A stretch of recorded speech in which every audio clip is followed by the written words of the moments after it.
Sanitarium, let me be. Meh, meh, meh. Sanitarium, meh, meh, meh.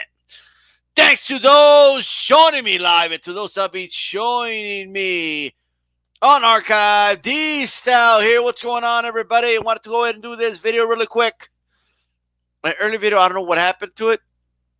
Something went wrong with the upload, but you know what? It's okay because I watched the Nate Diaz fight, man. I watched highlights of the Daniel Cormier and Miocic. Is that how you pronounce that shit? Miocic. Now, before we proceed, I need you to vote in the polls. Vote in the polls. Vote in the polls. Vote in the goddamn polls. All right, that's right. Check this out, man. Let me go ahead and share this here for you so I can show you that it's ready. Yo, okay, I just put the polls. I kind of decided I might want to put the polls up while I do a video on Sunday. All right. Alex Alberto G in the house. What's going on, Alex Alberto G? All right, get out. All right, get this here. And we're going to get that there. And I'm going to share this right here. And there you go. Boom. And what's up? You know what I mean? That is the poll. It's the eliminator. It's eliminator week. Who's going to advance to the championship poll next week to determine who's going to have the next appreciation week? That's what I want to know. That's my question to you. You decide. I know people always tell me, oh, DStyle, you picked the good one. I don't pick them. You guys pick them. You guys vote. I don't even get a vote. Look at this. I don't even get a vote. There's nowhere for me to vote. Look. I swear to God, I'm clicking on everything. There's nowhere for me to vote. I don't vote. I could throw a jab. Look at that. I threw a jab. Make sure you throw a jab at that thumbs up, by the way. Make sure you go vote on this poll. Look at that. Look at this. All right? Go vote on the poll. This week is the eliminator. Winner advances to the championship round next week for a chance to win and have an appreciation week. Fighters eliminated with 10% or less of the vote, 5% on the first week, or after 6 weeks of no advancement. Paul Williams is on his 5th week, 2 more chances to advance, and mi vida loca. Southwest stand-up, Johnny Tapia joins the field of contenders. The Johnny Babyface Assassin Tapia, Cali the Ghost Pavlik, Paul the Punisher Williams, Glenn the Road Warrior or the Gentleman Johnson. Vote in the polls. Vote in the polls. Be mindful of the weeks left. Paul Williams has 5 weeks. But vote who you want to vote for. All right? As simple as that. Let me know. You let your voice let your voice be heard. All right? That was an old saying, by the way, back. And we had, when we started Rope a Dope Radio, the 12th final round, let your voice be heard. I haven't said that in a while, but there you go. All right? So make sure you vote in the polls, guys. You tell me who you vote for, and we will. Who's Alex Alberto G voting for? Who's DC voting for? Who you guys voting for? All right? So make sure you keep that in mind. Vote whoever you want to vote for. Look at that, man. Vida Loca, bro. Johnny Tapia has joined, okay, the contenders field. Okay, he is in the eliminator. If he wins this poll, right, as soon as next week, he is put on the next poll. And if he wins that poll, we'll have a, Johnny Tapia appreciation week, right? So he's being joined. There we go. We got 3 other great fighters that we could also talk about. But make sure you go vote on the polls. We added Johnny Tapia. What's going on, Boxing Dialogue? Johnny Tapia has been added to the polls. So go vote on the polls. But DStyle, how do I go vote on the polls, DStyle? I don't understand, DStyle. I mean, it's so complicated, DStyle. What do I do? To vote on the polls, all you do is go to my YouTube page, whether it's a computer or whether it's a phone. You click on community, all right? And then there it is. Right? If you're watching this video later in the week, just scroll down. It'll be there. All right? So it'll be there. No worries. Don't worry. Be happy now. All right? This is officially the end the end of the greatest appreciation week of all. A terrible week was a success. El terrible week, right, was a success. All right. Starting on the date's wrong there. I do apologize. Starting the 23rd of August, okay, to the 31st will be Evander Real Deal Holyfield week. So pretty much starting, it's going to officially be the 23rd. But we could already start appreciating Evander Holyfield. But pretty much we're going to take it to the end of the month to appreciate Evander Real Deal Holyfield. I'm gonna shout out some names here, like out loud. Okay? I'm shouting these names out loud because I want them on at some point, man. I have it as a long week for a reason. Evander Holyfield had a long week. I don't know if he did or he didn't. He probably did. I don't know. But Evander Real Deal Holyfield, man, he's been around for a while. Like, you know what I mean? Or he was around for a while. And even though he's, like this dude was like big in the 90s, bro. And why are we doing Appreciation Week? Because he just barely retired, bro. This dude fought in let's see, like 5 decades, I think. Can I get a fact check on that? He fought in 5 decades, right? Like pro, didn't he? 80s, 90s, 2000s. Oh, 4 decades. 4. Marcus Johnson, what's going on? All right, make sure you guys let yourselves know when you come in. It is Appreciation Week. This is the end of Erik Morales week. I don't know what happened to my video from earlier, so I'm doing this again. Plus, I get to talk about ideas, so whatever. Okay, and then, of course, starting the 23rd of August, but pretty much, it's unofficially Evander Holyfield Appreciation Week. You know what I mean? From here to the end of August, man. But it's going to officially start, let's say, on the 23rd. Okay, we'll get that started. Make sure you guys vote on the polls. The polls are up. I swear to God. The polls are up. Okay? The polls are up, guys. They're right there. Make sure you go vote on the polls. Okay, we're at 0 votes right now. Just put it up. All right, Johnny Tapia, Babyface Assassin, Kelly the Ghost Pavlik, Paul the Punisher Williams, Glenn World Warrior Johnson. I have a lot to talk about. Okay, but this is Appreciation Week, so make sure you go appreciate. Okay? All right, it's going to be Appreciation Week in a little bit. But I want to know what the next Appreciation Week will be. All right? Because the way it's looking, like, here's the deal. All right? Of the guys that advance, we're going to have, if I'm not mistaken, I think it'll be like B-Hop's last chance. B-Hop has one more chance to win a poll, the main poll. Or he is out, I swear to God, he is out for life. Okay? The dude is out for life. Okay? So, I don't know if we'll put him back on again. So it's going to be a big week for B-Hop next weekend when we release the championship poll. We also got Winky right on deck, who will be up around, I believe, 4th or 5th week. Danger zone for him, too. And then, of course, the winner of this poll will be on there. So, man, it's going to be interesting. I know I'm forgetting somebody from that championship poll, but you guys can see it for yourselves. That's not till next week. Right now, it is the Eliminator. With that said, let's talk some UFC, man. Okay? Let's talk some UFC. First of all, Cormier versus Miocic. All right? What's up, Kenneth Johnson? All the way from Mississippi. What's going on, bro? Look, man, I love this fight. All right? Yesterday, I didn't get to watch it. I was tuning into the coach. The coach is doing play-by-play for this fight yesterday. Okay, the coach was like all in. Like, the coach was like, "Yo," he was calling this. He was calling the play-by-play, and I remember the coach being like, "Oh, Miocic again with another left hook to the body, another left hook to the body, another left hook to that." And I was like, "How many left hooks is he gonna take?" And before I knew it, after listening to that over and over again, I wasn't surprised that the fight was over. And the coach said, "No joke, guys, no joke. The fight is over." By the way, make sure you guys subscribe to Coach Shelton. Coach Shelton Harrison, by the way. Okay, make sure you go subscribe. All right.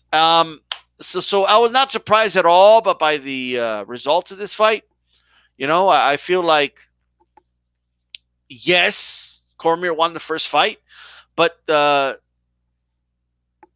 it's especially in MMA when somebody wins by stoppage, the wins could be so deceiving, dude. So and I had it like 55-45 Miocic to win this fight. Okay.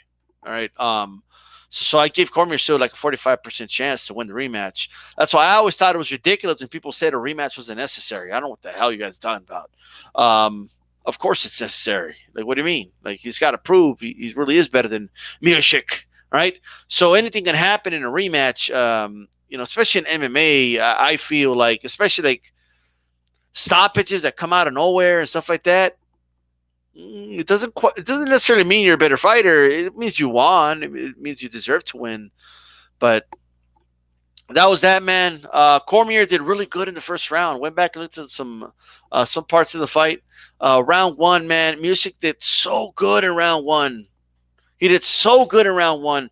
I don't know what the hell happened, bro. Okay, and maybe it was fatigue. Maybe it was he felt in control a little too much on Cormier's part. But, I mean, he let go. And like DC said right now, DC talking about the fight of DC, Miocic made a great adjustment in round four. Absolutely. He made an adjustment. And by the way, that body work played dividends for Miocic. To break a dude down to the body like that, it's pretty impressive, especially for MMA. It's hard to work a dude's body like that, but in that sport like that, you know what I mean?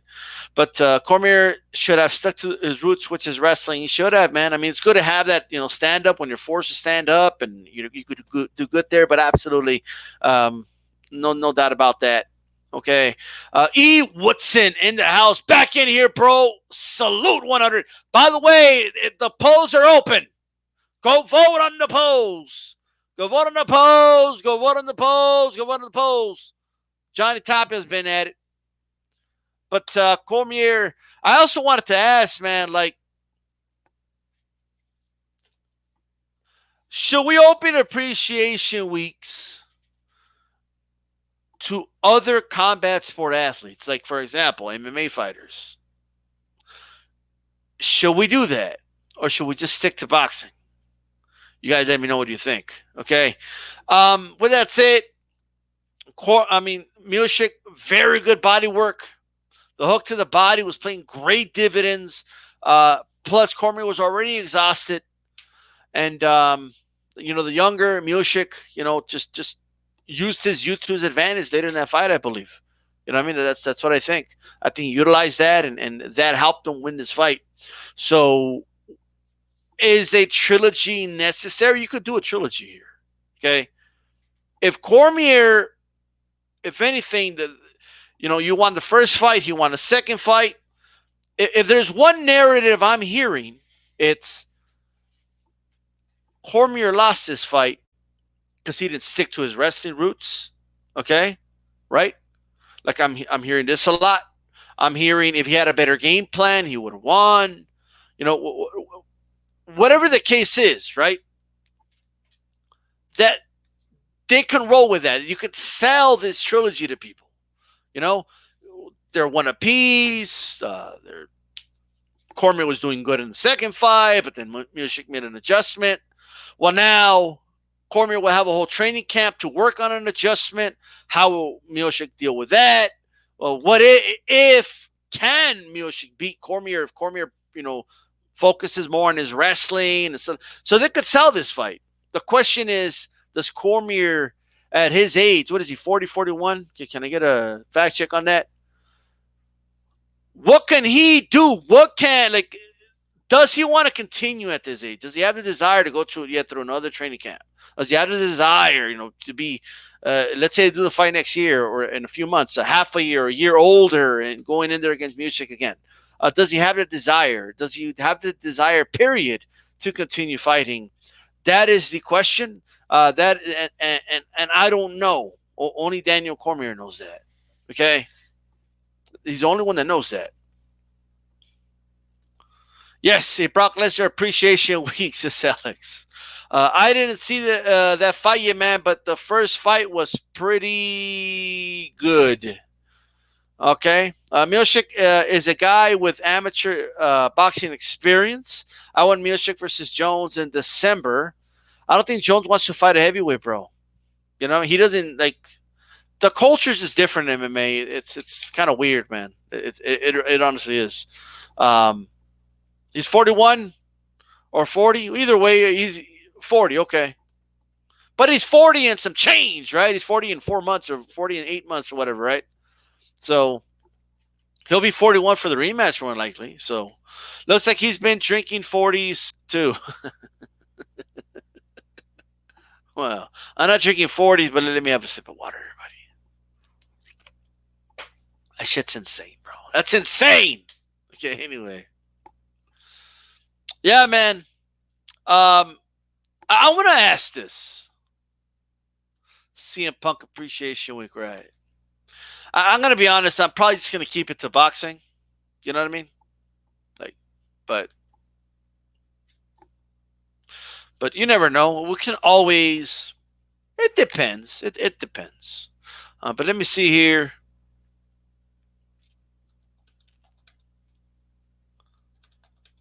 So I want to ask you guys this: why? Let me see if you grasp what I'm saying. Okay.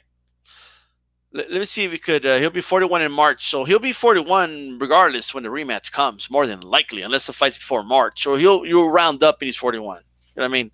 So I mean he's been for 5 months he's been 40, so he's 40 and a half. All right. At that age you count every month, bro. Okay, but in fighting. But here's my thing: maybe 40-year-olds will know better. Okay, gotta ask those dudes that OG boxing talk. Maybe they'll know better. I don't know. Okay. But I ain't gonna be there for a while. All right. That's right. But Crawford versus Brook is rumored next, bro. If it happens, who you got? We'll talk about that. Hold that question. But I want to stick to the topic here. But of course, I got Crawford. Okay. Actually, let me just answer that right away. Let me just answer right away. Okay. Crawford versus blank. Insert the name at welterweight. Crawford wins. Like, whatever name you want, put it on the blank. Any active fighter today, that is. Crawford wins. And yes, that includes Spence. You could put Spence's name there, and he beats Spence too. Okay? With that said, Miocic, Cormier, heavyweight division, and that's the topic, guys. Okay? I want to talk about the heavyweight division in and if you guys are listening on archive, leave a comment, but put a comment in the comment section. I want to know what you think here. The heavyweight division in MMA, okay, it's not like maybe it's the history, okay? Hey, boxing historian, Brian, you want to come on, bro? I don't know if you're free or not. If you want to come on here, so I could let you on and stuff. We could chop it up a little bit. Let me know. But, and I would like your take on this too, by the way. And like DC just kind of answered it in his own words. I thought I was unfiltered, but no, in all seriousness, in boxing, the heavyweight division has historically been like the division, right? In the history of boxing, there was middleweight champions that they were the middleweight champion of the world. But like to prove they were the best, like, there was no like pound for pound concept. Like they would have to move up and fight. I'm the best fighter in the world. So they would try to prove it by fighting the heavyweight champ, right? Light heavyweight champions, they would move up because I want to prove I'm the best. I'm gonna go fight the heavyweight champion. I need to be the heavyweight champ because being heavyweight champ means I'm the best. Like Mike Tyson said, when being heavyweight champion meant I could beat anybody. I could beat anybody at any weight, any time. Okay, I can beat the flyweight champion, the welterweight champion, the lightweight champion. Okay, they all, I beat the shit out of all of them. I'm better than all of them because I'm the heavyweight champ. Right? That's what that means. Law of the jungle. No, no pound for pound. Right? Okay, cool, Brian. That's law of the jungle shit. You know what I'm saying? Make sure you throw a jab at that button. Now, maybe in MMAs it's different, but you can't really say, oh, it's because the way it might have happened a little faster, but it still started the same way, right? MMA still started like open weight. I don't call it no weight. I call it open weight. Okay. Okay, it was an open weight. Like Royce Gracie, 175 pounds in the UFC, was fighting fucking 200 or 300-pound juiced up dudes. All right. I don't know. Like, I don't remember. Ken Shamrock was like a ridiculous, like 240, 250-pound dude, all muscle. Like, you know what I mean? Juiced up the gills and shit. Okay, beating up Bass Rutten and Pancrase. Now, and if you go even more back, right, Valetudo and all that, I don't think, maybe I'm mistaken. Maybe I'm mistaken, but I don't believe that it's a complete guess. It's a complete guess. But I don't think they had weight classes. Okay. And they may have had contractual agreements and fights to be at a certain weight, or maybe, I don't know. That sounds more like a boxing type of thing. Okay. But I don't know. So I'm trying to understand, like, I don't know why John Jones doesn't see the incentive of being the heavyweight champion of the world. Because it seems to me like in UFC or MMA in general, that just isn't as prestigious as it is in boxing. Like, because I remember, like, when Chuck Liddell was the light heavyweight champ, and everybody in the MMA community kept talking about he could beat the shit out of Tim Silva, right? Well, in that case, why didn't Chuck Liddell become the heavyweight champion of the world? Why did him and Randy Couture fight for the heavyweight championship then? Like, why were they fighting for the light heavyweight champion? It's just like a weird thing. And then the loser of that fight ended up going up and becoming heavyweight champion. So I'm trying to understand, right? Okay. I am trying to understand why the culture in MMA doesn't see the incentive of some being the best. Like, why doesn't a John Jones see the benefit of being the best in the world? It's one thing to say I don't want to move up yet, okay, but I'm just saying maybe it's just completely different. Like, this doesn't happen in boxing, guys. You know what I mean? Like, Usyk, as soon as he became undisputed, right? Which pretty much would being the UFC champion is, right? You're the undisputed MMA champion. Maybe there's a dispute with Bellator, but Bellator is like IBO of you know what I mean? Isn't Bellator like the IBO of aren't they like the IBO of like MMA? I don't know. Maybe I'm wrong. Maybe that's why I want Brian on here. Okay, but I think they're like the IBO, right? They're like the IBO of MMA. What's Bellator? Like, Bellator would be like UFC to me is like the major belts all together in boxing. You know what I mean? And then Bellator would be like the IBO and IBC or some shit. Like the WBF belts. All right. And maybe it is because the fighters haven't been as good. But in that case, why don't the light heavyweights just take over the heavyweights? But that's what I'm trying to understand. John Jones would only move up for Brock Lesnar. What's up, everyone? Being the heavyweight champion in MMA has some prestige, has the same prestige as being the lightweight champion. Yeah, there doesn't seem to be any thing there. Bellator is AAA baseball. Okay. John Jones been popped for PEDs on multiple occasions. Maybe he's just not confident performing without them. I don't know, man. I think all those dudes are juicing, in my opinion, but that's another story. You know what I mean? Like, yeah, he's tested positive, but maybe it was the meat. I don't know. Okay. I know he argues almost every day that yes, it was there, but it wasn't. It was a very little amount. Oh, okay. That's what they found in your system. That doesn't mean that's what you had in your system when you took it. Okay. But that's another story, man. I get what you're saying, but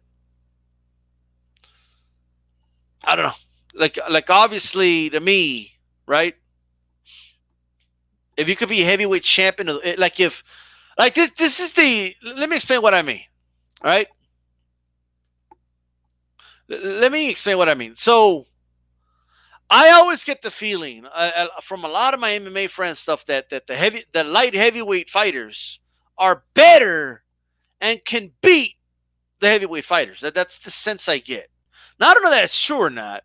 Okay, I think Ngannou would just like go like that to like half of the light heavyweight division and knock him out. Okay, the other half he'll have to go like this. Like, you know what I mean? But I don't know if that's true, but that's the sense I get though. I get the sense that it's one thing to say they're better pound for pound fighters, and then versus they're better fighters. Period. Those are two different things. Okay, but I always get the sense that since I follow UFC, since there's been a light heavyweight division, I've always gotten the sense that the light heavyweight champion can beat the heavyweight champion. Okay, that is the sense that I've gotten from MMA fans. Right? Oh, Tin Silva, Chuck Liddell will beat him with ease. Well, if that was, why didn't he beat him then? Why wouldn't you want to become the heavyweight champion of the world?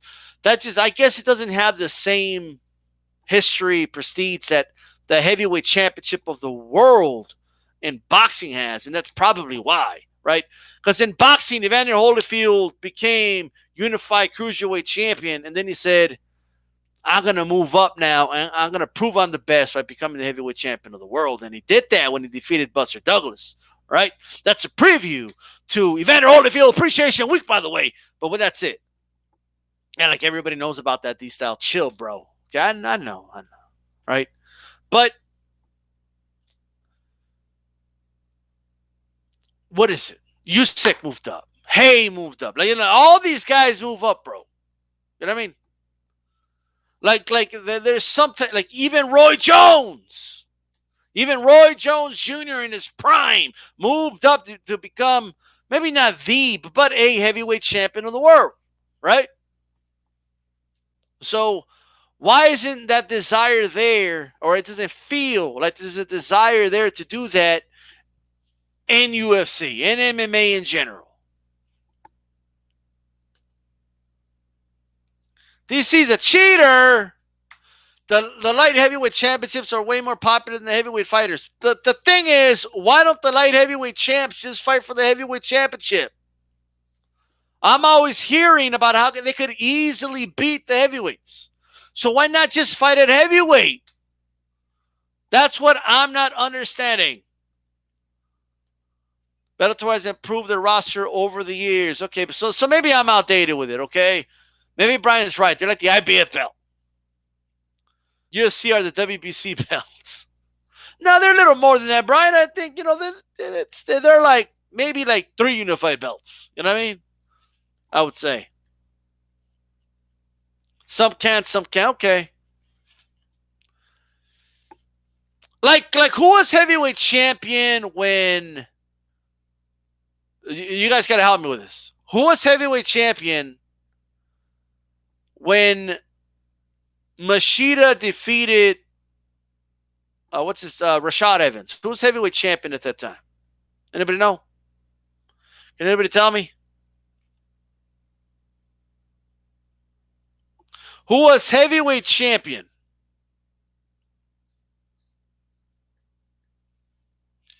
Let me send Brian a link here. I'm going to put on the chat, bro. Just click on that. You're good. If anybody else wants on, let me know. All right? Because I could see you guys there before you even come on. Okay? In case you click on. But let me know you want to come on, and I'll let you on. Okay? Anybody that wants to come on, especially this MMA talk. I need a little bit of help with this MMA talk. So, you know, let me know. There's a link, Brian. Brock Lesnar. Okay, so I think can we all agree that Machida was not going to be like? Well, how do you guys think? Like, who would have won that fight if they would have made Machida versus Brock Lesnar? Who would have won that fight? I think Lesnar would have won. I just think he was too big. Okay, but maybe somebody feels differently. Maybe they feel, no, Machida would have dominated him. I don't know. Like you know, I want to know what you guys think. You guys got to let me know what do you think, right? All I'm saying. Frank Mir, like Frank Mir versus Machida. Didn't Frank Mir get slept by that one dude who was a light heavyweight? He's a Filipino dude. You know what I'm talking about. What's up, Clinton Bronson in the house? Make sure you go vote on the poll. We got the contender poll up, by the way. It was Brock. Okay. I mean, it is possible that Frank Mir had the interim champ. I know. Didn't Mir win an interim championship from Noguera? So you might not be 100% wrong. There's also one championship, an MMA-based promotion out of Singapore. So what the hell? So they're the IBO, probably. You know what I mean? Machida defeated Evans in 2009. Frank Mir was champion at the time. By the way, I send you the link, bro. Let me send the link again. Brian, the link is in the chat. So I think they were both champion, weren't they, bro? Or was it like, I think Couture was like having a dispute with the UFC, right? And they did an interim championship. Couture came back and then Lesnar beat Couture. You know, so that's what I remember. But anyway, let's get Brian on here. Hey, yo. What's good? What's good, D-Style? What's going on, man? How you been? Man, shit, man. Hangover, man. Oh, shit. It's all good. It happens, right? Right. All right, man. What's going on, bro? What do you think of the Cormier fight with Miocic, and where did it go wrong for him? Man, I think what it was, and I've noticed this in most of Daniel Cormier's last couple of fights, because, you know, he trains at an American Kickboxing Academy down in, is it, California? Florida? I believe so. Yes, sure. California. Down in California. I mean, I think because he knows that he has power and he has good technical kickboxing, and the fact that nobody's going to take him down because he's a what is he, like a gold medalist in wrestling, you know. I think the problem with him is that he's been so confident with his striking to the point where he forgets where his base background was, which is wrestling. And I thought last night, like, that showed, like, okay, yeah, he was dirty boxing him in on the inside in the clinch, the first 2 rounds, but Stipe Miocic was stuck to his game plan. He stayed on the outside. He's a taller, longer fighter, longer legs, longer arms, taller, and he started landing some body shots. And Daniel Cormier barely he attempted like one takedown. You know what I'm saying? He attempted one takedown. And he ended up getting reversed, and he got taken down, So I felt like that's where it went wrong, where he stood in the pocket too long, and he stood on the outside, which he shouldn't have never done. He caught those left hooks to the body, and I believe, what was it, a good overhand right that caught him. Then he went down, and that's what happened. Yeah, I mean, you're winning on the scorecards, but if someone's applying pressure and he's looking at your game plan and he's figuring you out, man, like you can't stay in the pocket like that, man. You got to switch it up. You got to go back to where you're good at, which is wrestling. Yeah, I think he should have fought him the way he fought Barnett a couple years ago. You remember how he fought him? Oh yeah. You talking about back in what was that, Strikeforce? Yeah, that Grand Prix that they had. Yeah, man. Yeah, where he outclassed him. Yeah, but he uses wrestling. He uses wrestling. He slammed the shit out that dude, man. He outclassed him, you know what I'm saying? And that was the problem, that he hasn't been using his last couple of fights, but he's been winning them, you know what I'm saying? And with Stipe Miocic, man, he should have went to his wrestling. Right. That's how he stopped that pressure. I tried to win with strikes, man. He was getting some good 1-2s in, and I think it just gave him confidence, but he wasn't getting Miocic out of there.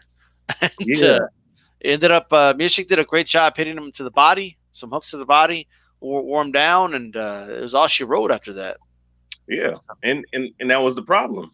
Like you were saying, like that was his problem, is that he was getting too confident because he was landing a couple of strikes. But one thing I noticed, that Miocic was taking them. He was eating some of those, and it was like, oh shit, Cormier better switch it up. He better get him on the cage. He better tie. You know how like in boxing you tie up somebody. You know, like Bernard Hopkins, he'll tie up somebody and try to dirty box him a little bit. You know, in the box, you know, in the pure boxing sense. You know, to stop somebody's offense to throw the rhythm off. That's what he should have did. Even if he would have stopped the takedowns, you still keep driving.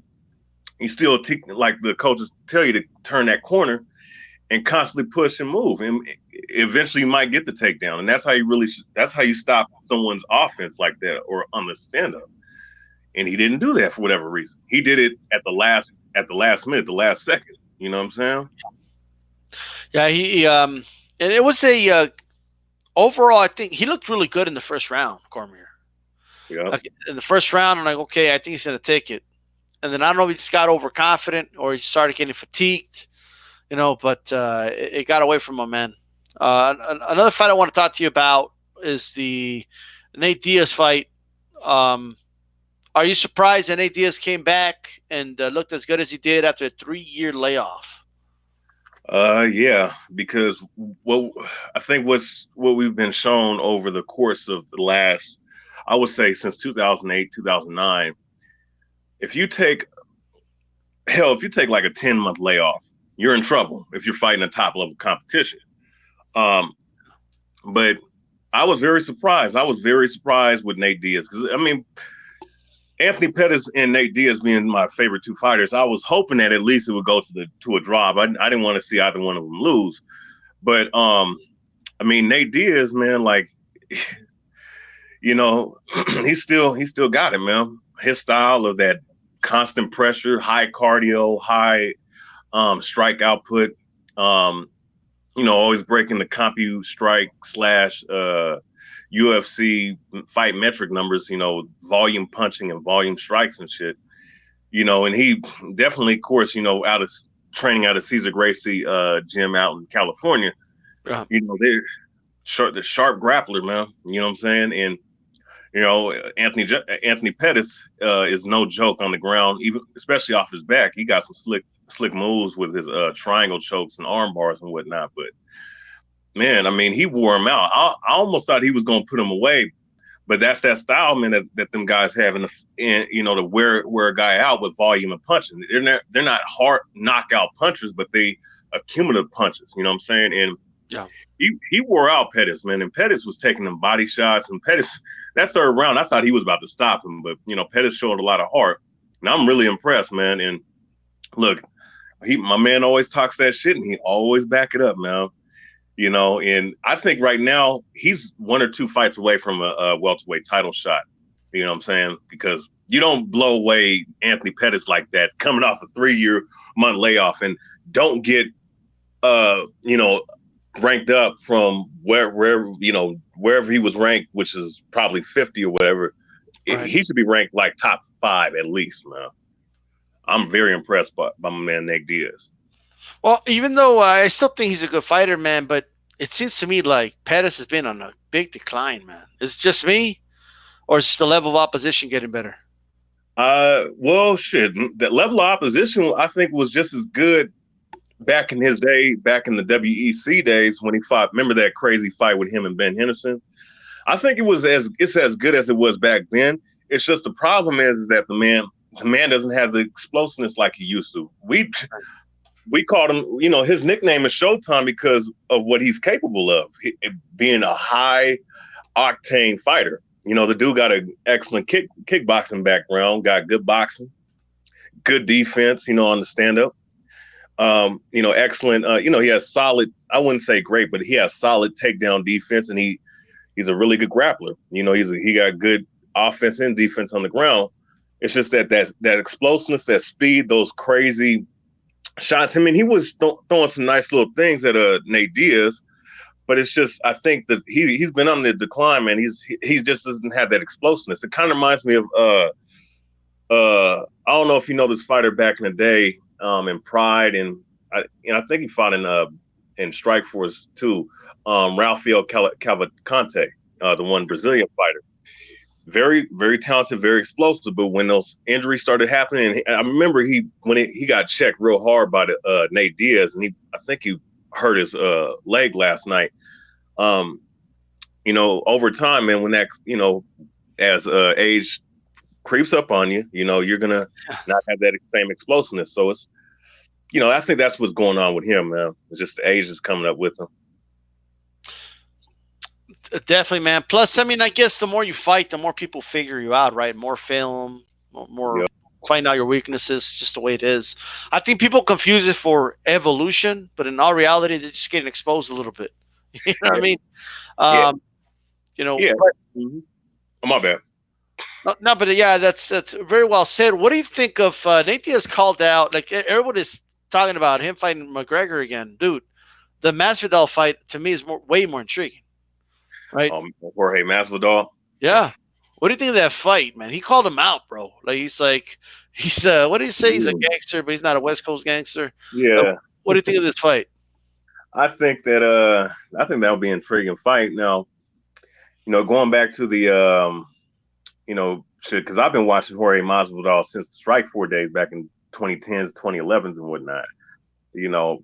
Shit, man. I mean, I don't know if I would say this with Nate Diaz, with his volume punching, the little short punches that they like to throw, him and his brother. I don't know if that's going to work with Jorge Masvidal, because Jorge Masvidal, if I'm not mistaken, has a longer reach. He's taller. He has more technical boxing. And I believe that he would be smart to utilize the outside and counter Nate Diaz. I don't know if Nate Diaz would necessarily want that fight, man. I mean, Nate Diaz can win. Don't get me wrong. I believe Nate Diaz can beat the man. He's got good cardio. Yeah, he got good cardio. He got good solid what you call it, grappling. Probably not on the same level as Nate, but enough to stifle whatever offense, like, if he's on top, he can stifle his offense on the off his back. You know what I'm saying? So I don't know. I mean, that'd be a 50-50 fight. It'd be a 50-50. No, you know what? Let me take that back. It'd be a 70-30 fight. Now I would see Nate Diaz getting outpointed. Okay. You think it benefits Diaz if this is a main event in a 5-round fight, rather instead of 3 rounds? Yeah, actually, yeah, because it's hard to submit the man, and we all know it's hard to knock the man out. These guys got granite chins. They have one of the greatest chins in MMA history, and it's hard to submit them. Black belt in Cesar Gracie Jiu-Jitsu. I mean, one of the top line Gracies, in the whole wide world. I think that would, if it was a 5-round main event fight, yeah. If it's a 3-round fight, I could see him getting, that high volume being stifled by the technical boxing of Jorge Masvidal. Now, if Nate utilizes the 5 rounds, put those body punches to the bank, his crazy toughness, to take punches, it could discourage my man Jorge Masvidal. It could. It has the potential to do so, So I think it would favor Nate Diaz if it's a 5-round fight, instead of a 3. Well, now, just to confirm, I know someone's surprised that Nate Diaz's arm reach isn't as long. Keep in mind, guys, reach does not mean arm length, right? So it doesn't necessarily mean that. So it's definitely possible he's got longer arms than we think. No doubt. The Wonderful Life of Bob J. You can't be Nick and Nate pop shotting. You have to have crazy power. Look, man. The one thing Nate Diaz has, if I'm Nate Diaz, bro, I mean, I try to make that third McGregor fight, but from what I'm hearing here, I mean, apparently he can't make 135 anymore, right? Oh, hell no. Hell, he cannot make no. You mean 155? 155. I'm sorry, I apologize. Yeah. But the lightweight division of UFC 155. That's correct. Man, so, look, we got one thing we got to understand is that most of these guys in the MMA, they be like 30 pounds over their weight class. I mean, Nate Diaz really walks around like 185, 190. You know what I'm saying? Right. There is no way he's making 155 anymore. There's no way. And it would behoove Conor McGregor's, hoodlum ass, you know what I'm saying, want to slap up old dudes and whatnot. It would behoove him to stay at 155 any damn way. You know what I'm saying? He's not that big of a fighter. And we know that when he went up the welterweight, he got limb blasted. You know what I'm saying? So I would say, Nate Diaz is not making no damn 155 no more. Right. I'd say 135 out of habit, because that's 135 is the lightweight division. Lightweight, yeah. But man, I don't know, man. You think this fight's gonna happen next after the call out? Anything can happen. I mean, if Dana White, conehead Dana White, if that dude does the smart thing, and if he wants viewers, he would want to have to make that fight a main event fight. I don't know which UFC, probably one of the UFC with 245 or something. I would do that. Definitely. Yeah. DC, do you mean 165-pound catch weight or to 265? That's Brock Lesnar weight, bro. You think really quick about the Miocic? I forgot to ask you. You think Cormier's going to retire or pursue another third fight with Miocic? I think I would say this for Daniel Cormier's legacy. I mean, because here's my question: where do you rank Daniel Cormier? And with promotions aside, greatest MMA fighters of all time at heavyweight. Where do you rank him at? He's got to be top 3, no? Yeah, I mean, I would call him top 3, and I would say, because I always thought when I first saw him in that tournament, I was like, man, this dude. Many will say the greatest, but people always say that about the current guy. You know what I mean? Like, exactly. Especially in MMA, they do it. Yeah, it's a very young sport, and like they just whoever is the current champion is the best ever. So, yeah, but I would say what I would say is I would say Cormier is definitely top. I would say top 3 for sure. Top 2. Because I think I have him and Fedor like hit neck and neck with each other. You know what I'm saying? I think that they both in that same class. I would say for his legacy, he should take that one last fight with if he decides not to retire, mind you, take that last fight with Miocic and have that trilogy. And if you win, shit, man, I would say I have to put him over Fedor at that point.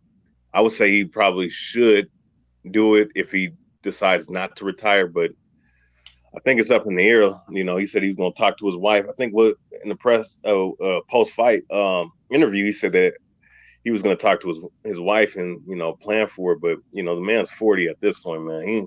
He's up there in age. I mean, he got into the sport late for sure. You know what I mean? Oh, yeah. But I mean, he didn't look shot or anything to me. You know what I mean? No. I just think he had the wrong game plan to me. Remember, Randy Couture was champion at 44, so it's not out of the question that he can be champion again. And it didn't look to me at all like I didn't watch that fight and say, I don't think he can beat Miocic in the third fight. I came out saying it'll still be a 50-50 fight to me. You know what I mean? I still think so too. I still think so too, for sure, because it's going to be 50-50 for the simple fact that Miocic got knocked out in the first round, the first fight, and that was a year ago. This fight was still was very competitive on both ends. It's just that Cormier in the last second made like you said, he had the wrong game plan. And even if he had the wrong game plan going in, you still make the adjustment. That's what you're supposed to do. You're supposed to make that adjustment. And he didn't do that. He should have known, okay, this dude is catching me with punches and some kicks and some left hooks to the body. Let me go ahead and take a shot. Even if he has a good sprawl, good takedown defense, that's still going to make me survive. You know what I'm saying? Survive the onslaught. Yeah, I mean, he's not shot yet. It's just that he's getting up there in age. Yeah, he's definitely getting up there in age. And if he's going to do it, he should do it ASAP. Just give it a shot. If you win, he could even retire with that win, to be honest with you. If he loses, then it is what it is. You could just call it a day. No shame in that. You know what I mean? DC poked Stipe in the eye at least 3 times in the first fight. At some point, this has to be acknowledged. Do you have anything to say about that, Brian? I would say, I yeah, see I a would say, lot of eye poking in MMA. I don't think it's on purpose, but the fingers are exposed. But I mean, it's like this, man. Like, what was the fight with was that the yeah, it was the Nate Diaz in what's my man's name, Anthony Pettis fight, right? yeah, I think Anthony Pettis actually accidentally poked him too. You know, or I think it was in that fight and the Yoel Romero fight and with I forget the other guy's name, the dude that's undefeated that beat him. I think it happened in both times. And Nate Diaz actually he got poked in the eye, but he kept fighting. You know what I'm saying? So it's even when you're fighting with fingerless gloves, it's gonna happen. You know what I'm saying? And the way DC fights, he has his arms out, he has his hands extended. It's hard for you not to poke somebody in the eye. You know what I'm saying? So I don't know. I don't know how to really engage that. To be honest with you, I but mean, doesn't John Jones get accused of poking dudes in the eye too? yeah, I mean, it shit might be more blatant, but I mean, hey, you know, shit. Like, yeah. I mean, I think as long as the fingers are exposed, and you really can't do MMA without the fingers exposed. As long as that happens, it's going to be eye pokes. I mean, um, yeah, I don't know. I got to. I'll check out that Brendan Dorman breakdown for sure, but I don't know. You know, I'm sure DC's going to say it wasn't intentional. So, I don't know. Um, any what are your thoughts on just in general, bro? Like the fact that Fedor never fought in a UFC. Who do you place the most blame on that more than anything? man, And I'm I not ain't gonna lie. recently. I mean, like when Fedor was still like the man. Yeah, look. Let me just put it like this. And guys, and of course, you know this. Bruce knows this. 7-8 knows this. I'm trying to think. Everybody, all them guys know this. I do not like Dana White. That dude is a conehead. You remember that movie Conehead? That's exactly what that dude looks like, man, with that bald ass head, man. Yeah. So steroid acting tough looking ass, and his ass was, I'm saying that not to be just belligerent. I'm saying that because that's if I remember back in the day, that's how they were acting with Fedor in his group of Russian people. You know what I'm saying? He was, those Russians over there. He was like, oh yeah, those greedy Russians. He's sitting up here saying, oh, we offered him $5 million to come over here and to fight in UFC, to fight Brock Lesnar and all this other stuff, which he's lucky that didn't happen because if Cain Velasquez blew him away in the first round, Fedor would have knocked him out in the first round. You know what I'm saying? So it's like this. It was Dana White's fault. I don't think it was Fedor's team because Fedor, they immediately signed with Elite Exceed at the time. And that was coming up, you know what I'm saying, until they got bankrupt, out of nowhere. It was all Dana White's fault. I don't blame the Fertillas because the Fertillas, they do, I think they handle their stuff with class. But this dude, Dana White, come on, man. Anytime you have Dana White, I mean, this dude just released Chris Cyborg talking shit about him. You know what I'm saying? It's like, come on. It's like, man, look, anytime Dana White's hand is on it, it's always his fault, man. I'm going to blame him every time. The only time I agree with anything that he ever said in his misbegotten life was the thing that he said about Oscar De La Hoya when Oscar De La Hoya did that stupid ass promotion with MMA, trying to have Chuck Liddell fight and whatnot. You know what I'm saying? Yes. That's the only time I ever agreed with that conehead looking clown. But it was his fault, man. It's always his fault. He's always talking shit about fighters. He's the only promoter, I don't mean to rant, but he's the only fight promoter I ever seen. Boxing, MMA, kickboxing, what have you. K1 kickboxing. He's the only fight promoter that will talk shit about fighters. And the fans will take his side. You see what I'm saying? Right. Man, it's his fault. That's the dude's fault. No, man. Like I think here's my thing with Fedor, man. I know I think a lot of dudes that just started watching MMA like maybe 10 years ago or so, I don't Yeah. think they realized how big Fedor was at one point. You know what I mean? And I don't think they realized that Fedor arguably beat a juiced up freaking Crow Cop. Okay, over there in Japan, bro. Okay, all right, like not clean Crow Cop. Commissions go no, like juiced up Crow Cop. But Oh yeah. he definitely, man, especially for his time, man, he was the man at some point, and he was highly regarded.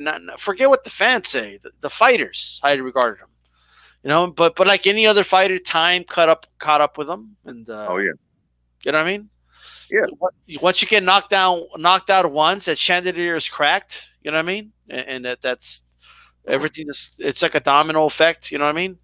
So I was a big fan of Fedor, man. I was so disappointed that Randy Couture fight when Randy was the champion. The UFC never happened because Randy Yeah. wanted that fight, Fedor wanted that fight, but Hmm. Dana, it wasn't even about money. He didn't want to co-promote. That's what it Yep. was. Yeah, he didn't want to co-promote with Pride because see what happened was you remember Well, it was back in M1 at the time. That was, I believe, it was called M1. Remember them? oh yeah, M1. Yeah. Yeah, see that he didn't want to co-promote because of what happened because he ran his mouth. Remember that Pride Grand Prix for the light heavyweight title for Pride, and they co-promote UFC and Pride co-promoted, and Dana White is sitting up here, with this man Chuck Liddell saying, "Oh, he's going to go up in there and he's going to be the one to take that championship boldly, right?" Right.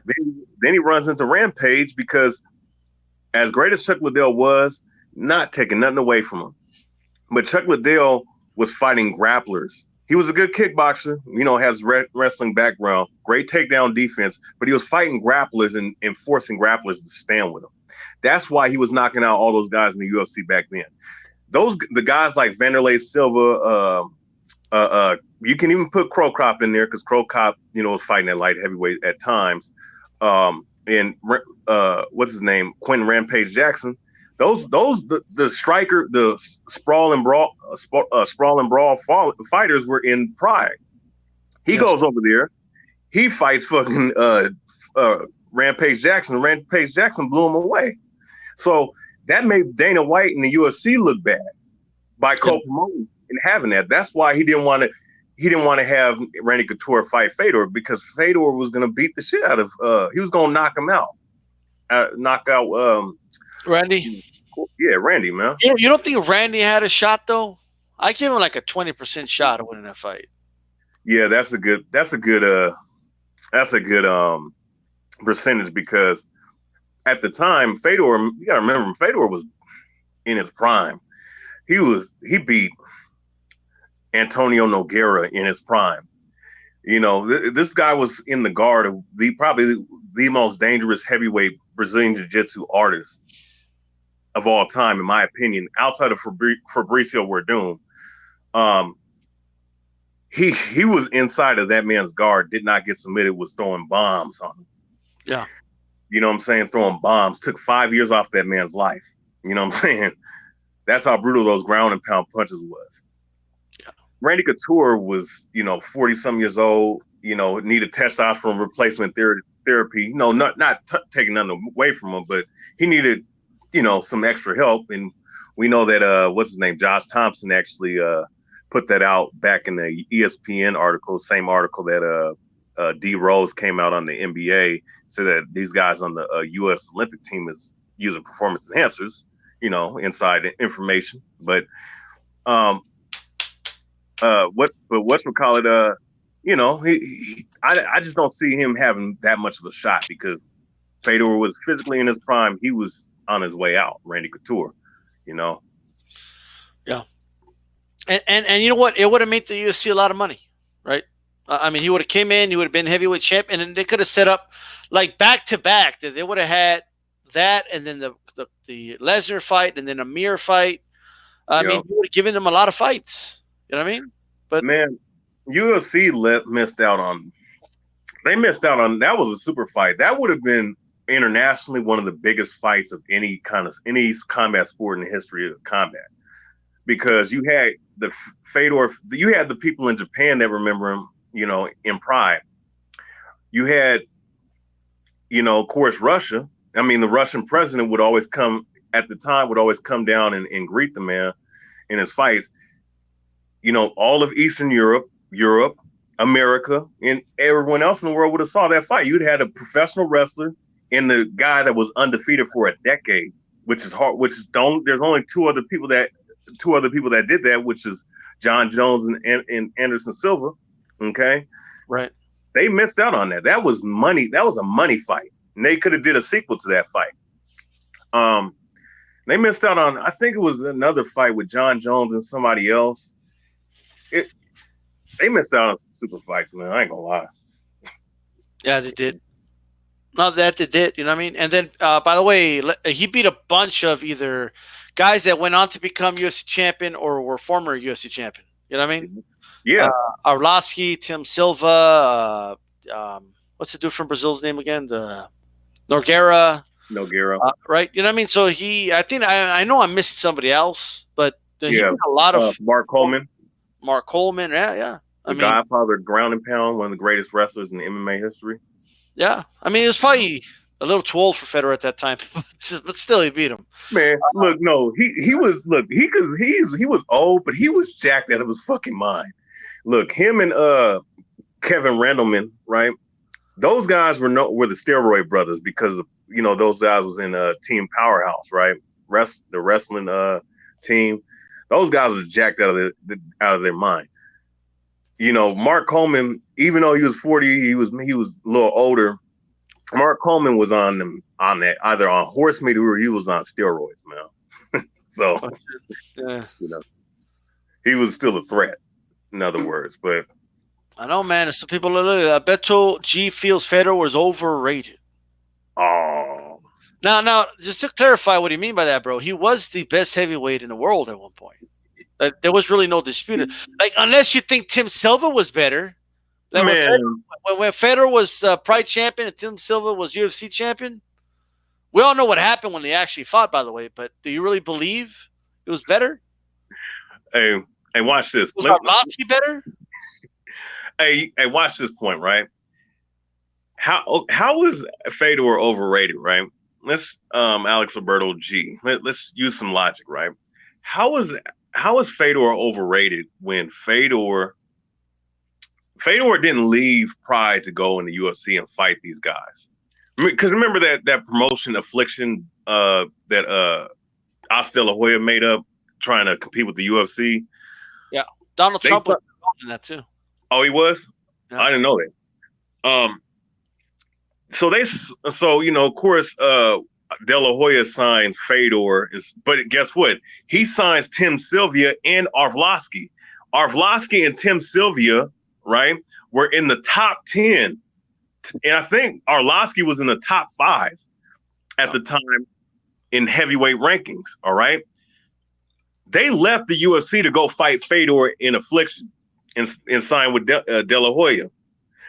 How is that? That right there tells you something. That means that they were fighting for legacy and they were leaving the bigger promotion, the more established promotion, to go with the promotion that, of course, ended up bombing. But they went in and fought Fedor in their prime, in the top 10, to prove a point. And they got blown away. I don't see how the hell you can call that man overrated, man. And they were coming off being UFC heavyweight champions. Like a year removed. Yep. Well, Strikeforce wasn't around that long, though. Nah, it wasn't. But I think that was a tail end of. It's kind of like, let me put it to you guys this way, right? It's kind of like if I say, man, Roy Jones wasn't that good, bro. I mean, he lost his last few fights. He got knocked out all those times. Wasn't that good? You can't go by somebody's tail end of their career. You could go to the tail end of Sugar Ray Robinson's career. It's not going to look as good as we know he was in his prime. You know what I mean? No, and we didn't even get to see. Look, we look at Sugar Ray Robinson. Sugar Ray Robinson, we don't have footage of his welterweight years. He beat Henry Armstrong in his welterweight years. Henry Armstrong is pound for pound number 2, the best fighter of all time, right next to Sugar Ray Robinson. Okay, he beat Henry Armstrong. He was beating top of the line welterweights. If I'm not mistaken, he beat what's my man's name? Kid Gavlian. One of the best defensive fighters of all time. You got people like they'll look at he's slow. He's fighting Joey Maxson, the light heavyweight. He's fighting that guy. He looks slow and old. Yeah, of course he does. He moved up 30 pounds more than what he should have. Yeah. Fought a light heavyweight when he's a fucking welterweight. Middleweight, welterweight, and he got in there and he fought for legacy. I mean, it's that same syndrome. Archie Moore, he looked bad against Ali. Well, yeah, no shit. But what about the times when he dropped fucking Marciano, and Marciano got bailed out by the ref, and they robbed the man of a heavyweight championship. Man, I mean, Roy Jones Jr. Oh, he's getting knocked out now. Well, but what about all them times he moved up in weight class? You guys, what I'm saying? You guys talk about Mayweather. He moved up to this, that, and the third weight classes. And he won 26 titles. He beat 26 world champions or won 26 titles or something like that. But what about Roy Jones? Roy Jones moved up from middleweight to straight up heavyweight. Like, come on, man. Like, people just like to sit on legends, man, for whatever reason. I don't know what it is, man. They just want to be contrarians and say, no, you got it wrong. Today is better than yesteryear. That's what it is. Right? Yeah. That's what is this? Bigger, stronger, faster. That the greatest myth of the 20th century. The bigger, stronger. They use sprinting as an example, but they leave out the fact that the surfaces are better, the shoes are better, the material's better. Yeah. Like it's the same, bro. With that said, though, De La Hoya versus Dana White, bro. Not in because we know who would win in a boxing fight. You know what I mean? but if they were just a fight, like let's say they run into each other at the ESPN studios and then just go at it. Like, who wins? Like, I want to know what the chat think. Who wins this fight? Man, oh my God, man. Hey, I ain't gonna lie. I'll pay money to see this shit, man. They run into the lobby and ESPN, and they're like, "What? I didn't say that. Well, what are you talking shit about me, Dana?" And they go at it. Like, who would win in a fight? Let's just no. Let's go at it. I mean, in a street fight, Dana White did say that the dude lied on so many levels. I mean, the dude said, "I'm a boxer. Oh, I trained in boxing. I mean, I do martial arts." De La Hoya, of course, we know he's former lightweight champion, welterweight champion, the dude, even though I talk shit about him and he's a sweet boy. He's still an all-time great boxer, but he got them hands, but in a street fight, I mean, I ain't gonna lie, man, I might have to go with Dana White, man. But I don't think Dana, I think they wake Dana up, to be honest with you. Because I don't think that I see people saying if it goes to the ground, yeah, but I don't think it goes to the ground. I don't think Dana knows what the fuck hits him. I think he wakes up like, what the dude's not a fighter, bro. He's not. Like, Dana's not a fighter, bro. I could tell because have you ever seen, like, look how Holyfield acts and like real fighters. Look how they don't act like that, bro. They don't like I act all tough. Like, this guy, he's overcompensating for something he's obviously not. And all you got to do is look at the early UFC footage when he just took over the company. Oh, he looked like a bitch. Yeah, he was like this nice, humble guy, and hey, yeah, we're gonna make this fight happen. You know what I mean? So he turned into what he turned into.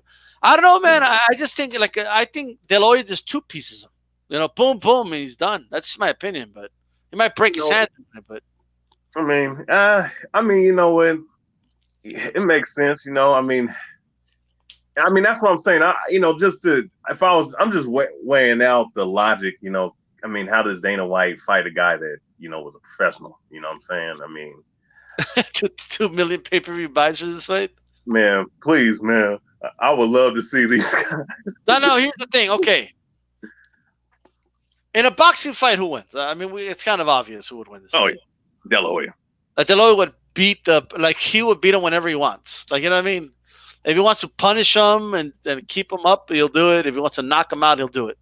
Because I don't know how. Can you imagine De La Hoya landing that left hook on Dana White? Yeah, I can imagine. I mean, unless Dana White knows how to throw kicks or something like that, he knows a little karate or some taekwondo. He can stay on the outside. I don't know. He is a lot bigger too. So if it goes to the ground, but I don't know, man. Like these two guys are like really going at it, So. Well, I mean, shit. That's you know what? Because these guys have such bad blood. I mean, I would love to see these two idiots fight because I have great disdain for both of them. I don't know who I dislike more. I mean, I used to be a Canelo fan, but De La Hoya is making me not make me not like Canelo. You know what I'm saying? Dana White, on the other hand, I mean, this guy shits on every great fighter. I mean, he shits on Frank Shamrock. Talk shit about, you're sitting up here keeping the guy out that started the cross training of different styles. You know what I'm saying? You're shitting on straight up legends. You know what I'm saying? Shitting on Mark Coleman, shitting on Fedor, shitting on. For what? For what? You know what I'm saying? I mean, it should be just a bigger dude and walk away. Plus, the Kent Shamrock thing, dude. Let me tell you something, man. They screwed over Kent Shamrock, bro. Okay? Oh yeah. In fact, they screwed over both Tito and Kent Shamrock.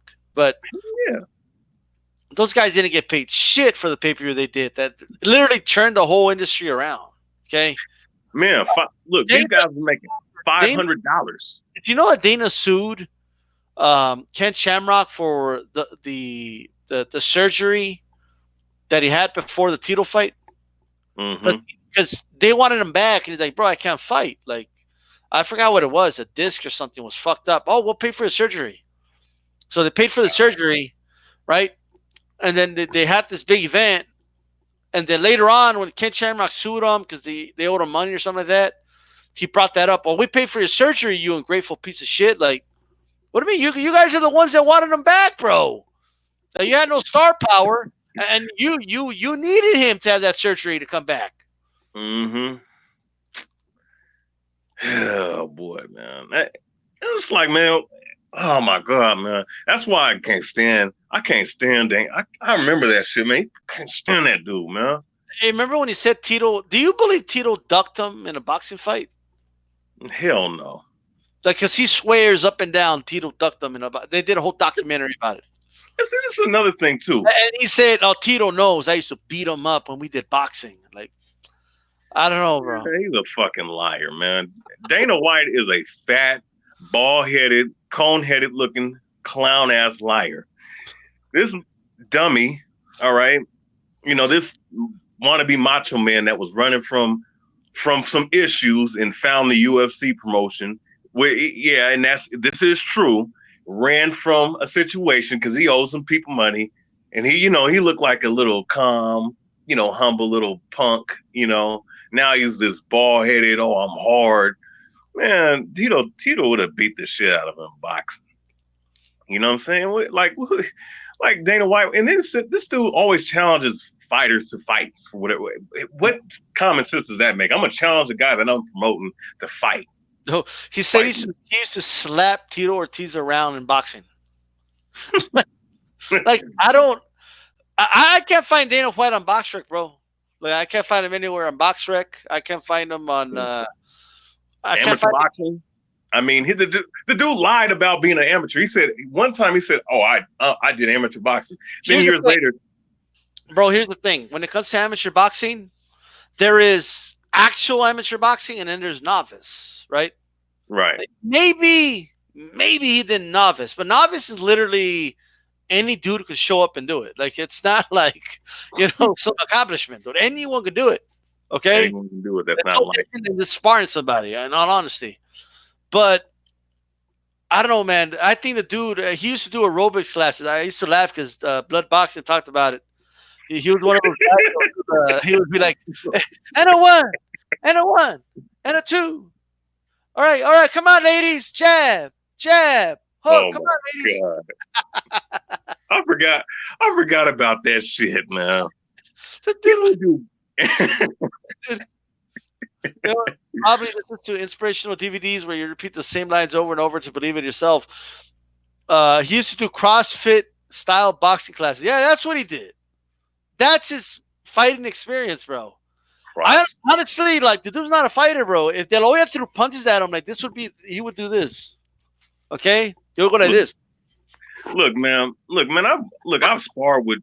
Look, man. I didn't spar with real MMA fighters, boxers. You know, I don't know if you know Walter Wright, dude from Contender. I sparred with that cat one time, man. You know, yeah, man. I've actually sparred with a whole bunch of MMA fighters. You know what I'm saying? Kickboxers, Taekwondo guys, man. Right. You know that I could tell. I look, guys know who, like, a fighter can tell another fighter's spirit, man. Just walking down the street, and you could tell an imitator and a faker, like that. Oh, I train UFC. I'm hulked up, yoked up. But I mean, I guarantee you that particular guy couldn't throw a proper punch to save his fight and to save his ass. And if he did, he'd break his damn hand. You know what I'm saying? And that's what Dana White looks like to me. He looks like a guy that he's all talk, but he's a bitch on the inside. You can't get if you're a natural, if you're a sucker, if you're a pussy in the spirit, in the mind, you're always going to be a pussy in the spirit. Just putting it like that, man. Dude, look, I'll be the first one to say, man. Look, De La Hoya is suspect, okay? In his personal life, okay? Yeah. But like, the dude can fight. Like, he could box, right? I'm not saying he knows how to street fight, but he knows how to throw hands, right? Yeah. I think De La Hoya, I think, like, I honestly believe Dana White will go like this, bro. I think he wouldn't know what to do, like, with punches being thrown at him. I don't know. Maybe I'm wrong, okay? But if Dana has some boxing experience, then he could eat some of those punches. He's a lot bigger, and if you could take him down, and he's learned some, wrestling or Brazilian jiu-jitsu, he'll beat him. But I don't know. I just don't think he has, to be honest with you. Well, I don't. To be honest with you, I mean, he probably could wrestle a little bit, but I mean, Dana White, I mean, he can't fight. You know what? No, that's his new nickname. Dana White can't fight. I'm gonna put that little I'm gonna put that title on him. Dana White can't fight. So before we so we can move on here. Speaking of liars, okay. Speaking of liars, dude, Eddie Hearn had a fighter-less press conference. Have you ever seen in your whole life? Have you ever seen this? Man, oh my God, that was so disgusting, man. And it just shows you the egotistical, narcissistic mindset of this fucking clown, man. I mean, this guy, I'm gonna have to throw. I forgot about it. I'm gonna have to throw him third, man, on two of promoters I despise the most, man. Yeah. This guy, man. This was a disgrace, man. First off, the fight's gonna. You want the fight to happen in fucking Saudi Arabia. Like, I mean, I don't know what fans you're gonna get over there in Saudi Arabia outside of the rich people that run that country. But goddamn, dude, man, Matchbox is going nowhere and fast. Brian, this is AJ. You look at me when I talk to you. Lennox is a clown. Mm-hmm. What do you have to say about that? Am I a liar? Am I a liar? Might as well be. Shit. And that puppet, man. Man, I hope this fight goes to Mexico or goes back to Madison Square Garden, man. So both of these guys can get made to look like a fool, because it's like this, man. I don't give a damn how these idiots spin it. I don't care what excuses this buffoon, this incompetent, inept, punk ass promoter named Jelly Hearn, all right, Jelly Hearn, right? and Anthony bitch made Joshua. I don't care what excuses they got, man. You fought a guy that came on 3 weeks notice, 3-4 weeks notice, something like that. And he booked your ass and he knocked you out. And you were in them. Lucky. It was a lucky punch sent by the gods. He was lucky. And I will beat him in Tijuana. I challenged him to a fight in Tijuana. And this is Tijuana or Tijuana? Tijuana. And I will defeat him. I will destroy him. I will end him. I will beat him in Azteca. You know, that makes it a good. You know what? I think it would be smart for him to do that. You know why? Because, like the LDBC brothers be saying, they call him Juicy J, right? So it would be smart to go down in Mexico and fight in Mexico, because I don't think that do they test for steroids down there? Yes. Oh, they do. It depends. Depends. I don't think the commissions do. They might. I have to double check on that, but you could still have like VADA testing you there and stuff like that. Well, he had a better chance of not getting caught than going to one of the states that have VADA testing. You know, because I guess VADA's catching MMA and boxers now. You know what I'm saying?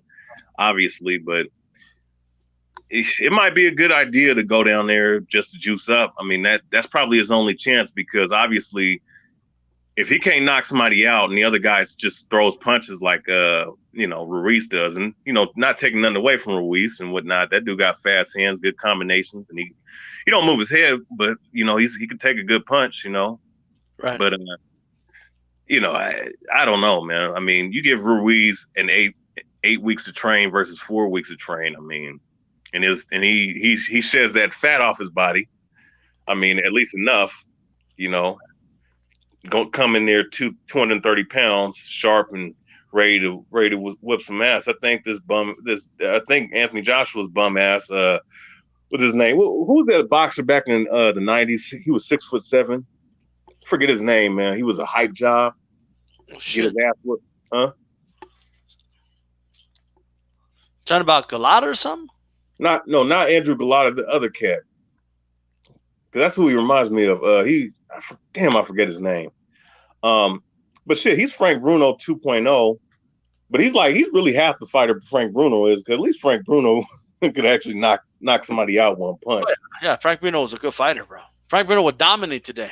Hell yeah, he would. Hell yeah, he almost knocked out Tyson that first round. A lot of people don't even talk about that. He actually stunned Tyson that first round with that one punch. But yeah, he's half the dude that guy is, man. And I don't see Ruiz. I don't see him beating Ruiz, man. I think, to be honest with you, if Ruiz doesn't get the fight where he wants it to go, what I would do is I would just say, fuck it, let me go fight for legacy and fight Wilder and try to unify the belts, become the first Mexican undisputed heavyweight champion. And he'll give us an undisputed champion for the first time in 12 years or something. Yeah, man, that's my goal, man. This is Andy Ruiz. Mom, love you, Mom. I love you a lot, Mom. I will beat the shit out of Joshua. I'm going to let my hands go. I'm going to beat the shit out of this guy. I promise you.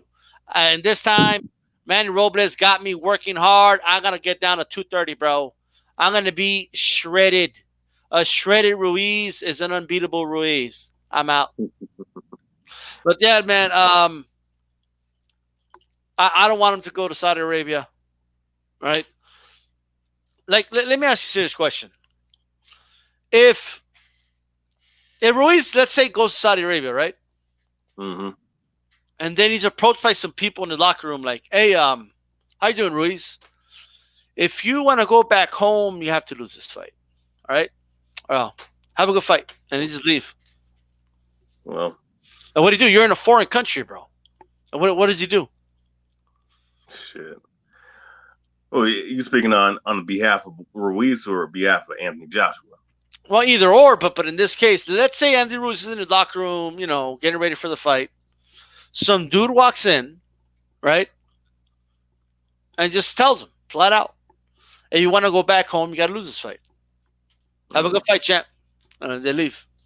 Well, I mean, if I was Ruiz, I'd be like, man, look, if that happens, you better give me 20 million dollars plus what I'm making in the fight. You Yeah. better, you know what I'm saying? If you can't give me that $20 million plus the person I'm making, have a nice day. See you after the post fight press conference. That's what I would do. Yeah, but he's in a foreign country, bro. You know what I mean? Like Ruiz could disappear, bro. Like, you know what I mean? Oh yeah. You know what I mean? This. I mean, this is Saudi Arabia. Like this is not. Plus, maybe that's Yeah. too much of an extreme, but there's no commissions over there, dude. They don't Well, have a shit. boxing commission. Well, shit. Well, I'm gonna say this, right? Remember the Sergio Martinez and what's his name? Um, what's his name? Chavez Jr. Remember that press conference?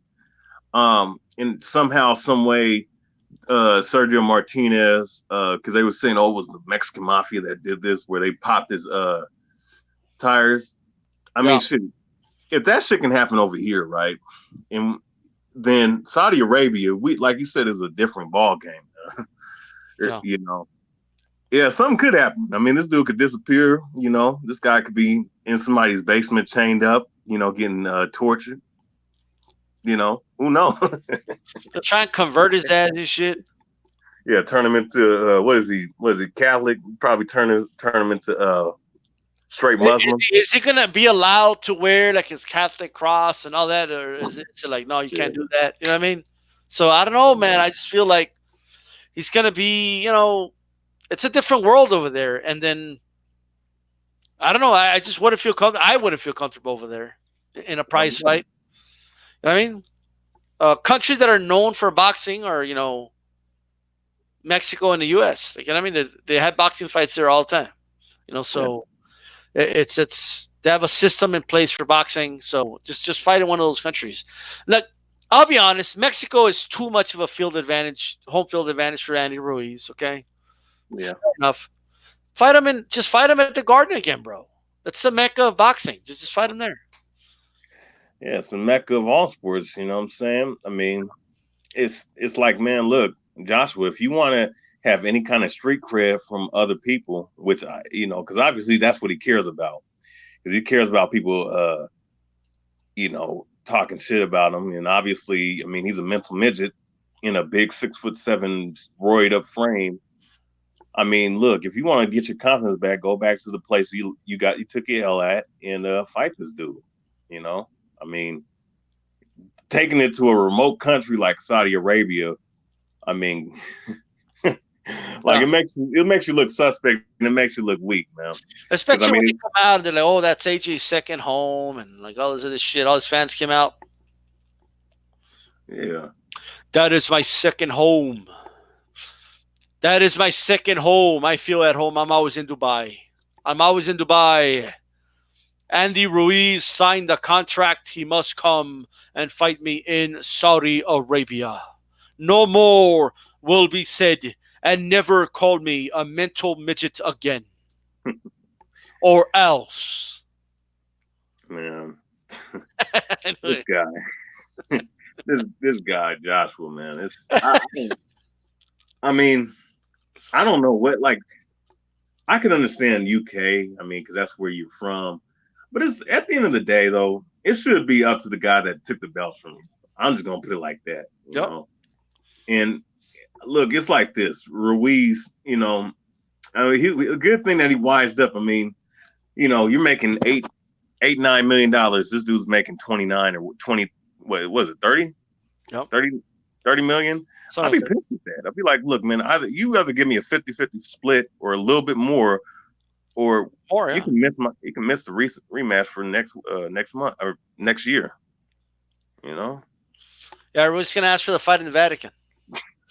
So, Paul, one more question, bro. Before we go, I got a poll up right now. Let me share this really quick. Give me one moment. This is the eliminator.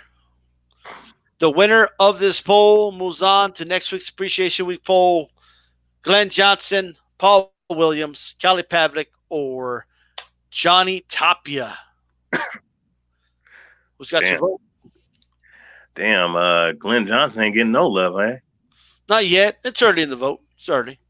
Oh, okay. Damn. I mean, I love Paul Williams, but Johnny Tapia, man, I ain't gonna lie, man. I always felt that guy, man. That dude spoke his heart, man. Yeah. Post fight. I had to go with Johnny Tapia, man. I had that, you know. I remember when he passed away, man. That hurt, man, to see that, you know. That dude had a rough life, man. Yeah, he did, bro. I mean, the other guys though, they're good consolations. Paul Williams, man, I was sad. Man. My boy, Young Sandifer. I don't know if you remember him. Remember he showed me that day back in, was it 2012, man? Oh yeah, man, the dude got in a motorcycle wreck, man. Yep. That was hurt. That was painful. I mean, Kelly Pavlik. I mean, goddamn, that was a guy that Bernard Hopkins' career. That's another guy that, you know, Bernard Hopkins' career. You know, that their career got fucked up fighting Bernard. You know, Glenn Johnson. You know, hell of a fighter, man. Tough dude. You know, one thing that people don't understand about Glenn Johnson is that he was a defensive fighter coming up in his early middleweight days, and then as time moved on, he became more of a come forward, body puncher, wear you out type of dude. You know. Okay. Yeah. Definitely a guy that I respect. So yeah, I respect all them guys on there, but I'd have to go with the baby face, man. Well, there you go. Mi Vida Loca, Johnny Tapia. You guys can vote on him. You can vote on the Ghost, Kelly Pavlik, Paul the Punisher Williams, Glenn Road Warrior Johnson. With that said, man, you have any final thoughts before I roll out? Shit, man. You know, I just say this: it was a great weekend of fights for the UFC. Yeah. I definitely do want to see, you know, since Terrence Crawford was in the building last night, I definitely do want to see Terrence Crawford fight somebody before fight one more fight before he fights the winner of Spence and Sean Porter. And I'm gonna tell y'all something, just as a side note, Sean Porter does have a real chance against my man Errol Spence in that fight. Wow. Okay. However, it doesn't matter because Terrence Crawford's going to outbox both of them. So that's my 2 cents on that. And hey, man. All right, man. All right, man. That's it, guys. This is DStyleBoxing. We did some MMA talk. You can go back, watch the rest on archive. We're out of here. Peace. Peace.